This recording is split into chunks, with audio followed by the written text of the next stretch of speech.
In today's video, I'm going to teach you how to add multiple users to Calendly.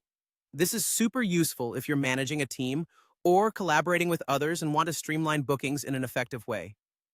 Calendly is a powerful tool that simplifies scheduling, and knowing how to add multiple users can amplify its benefits for groups, teams, or even entire organizations. We'll go through the process step by step to ensure you can easily set this up. Let's dive right in.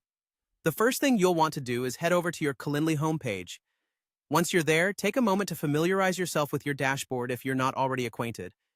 You'll notice various options, but the one you're interested in is the Invite User button, which is usually accompanied by a recognizable logo. Clicking on this will take you to an essential feature that opens up collaboration opportunities through Calendly.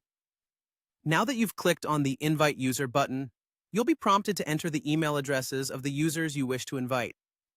It's important to ensure that you enter each email address correctly to avoid any mishaps in communication.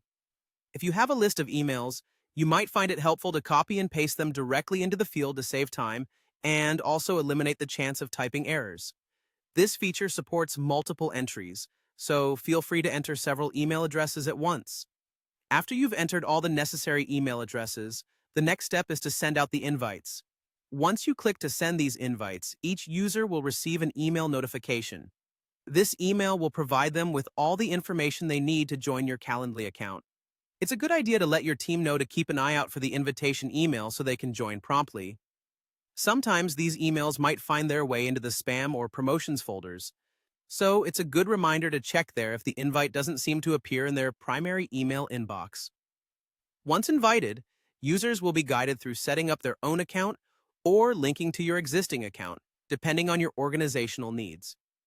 This step makes it much easier to track and manage bookings among different members in real time without unnecessary back-and-forth emails or scheduling conflicts. And that's it. By following these simple steps, you've successfully added multiple users to your Calendly setup, allowing for more streamlined appointments, a collaborative environment, and better time management for everyone involved. Don't hesitate to explore other settings and features that Calendly offers, which might further enhance your scheduling experience. Thanks for tuning in, and I hope you found this guide helpful. Feel free to reach out with any questions or for further guidance on making the most out of Calendly.